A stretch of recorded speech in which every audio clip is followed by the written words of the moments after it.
एक बार की बात है, लालपुर गांव में तीन भाई गजेंद्र, राजेंद्र और सुरेंद्र रहते थे। उनकी आपस में बिल्कुल भी नहीं बनती थी और वो आपस में लड़ते रहते थे। उनके पिता की मृत्यु जब वे छोटे थे तभी हो गई थी। वह तीनों अपनी माँ के साथ रहते थे। वे अपनी माँ की खेती में मदद करते थे और अपने घर का गुजारा चलाते थे। एक दिन उनकी माँ बहुत बीमार हो गई।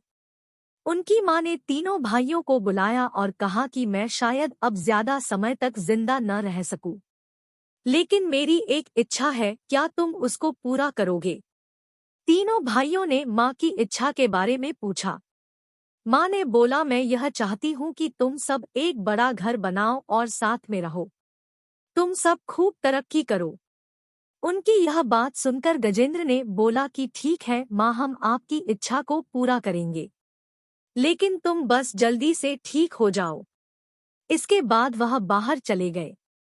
बाहर जाकर राजेंद्र गजेंद्र से बोला कि तुमने माँ से यह क्यों बोला कि हम साथ रहेंगे?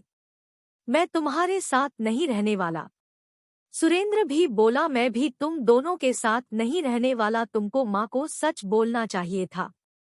कुछ दिनों के बाद उनकी माँ की मृत्यु हो गई।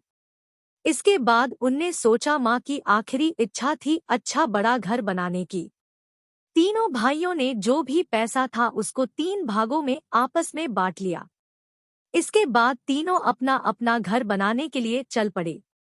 राजेंद्र ने सोचा कि वह बांस और फूस का घर बनाएगा और बाकी पैसों का कुछ सामान खरीद लेगा। उसने ऐसा ही किया। वह जाकर बांस और फूस ले आया और अपना घर बनाने लगा। दूसरा भाई सुरेंद्र ने अपना घर लकड़ियों से बनाने की सोची। वह जाकर लकड़ियां ले आया और अपना घर बनाने लगा। तीसरे भाई गजेंद्र ने अपना घर पत्थर का बनाने की सोची। वह जाकर पत्थर और सीमेंट ले आया, लेकिन उसके सारे पैसे खत्म हो गए। फिर उसने कुछ समय खेत में काम करके पैसे कमाए, जिससे वह बाकी सामान भी ले आया। इसके बाद उसने खुद घर बनाना शुरू किया और कुछ महीनों में उसका घर बनकर तैयार हो गया और वह इससे बहुत खुश हुआ। कुछ दिनों के बाद बहुत बड़ा तूफान आया, जिससे राजेंद्र और सुरेंद्र के घर नष्ट हो गए। दोनों भागे भागे गजेंद्र के घर आए और शरण ली। वह दोनों बहुत शर्मिंदा थे, लेकिन उसके बाद उनने साथ में रहने का निर्णय किया।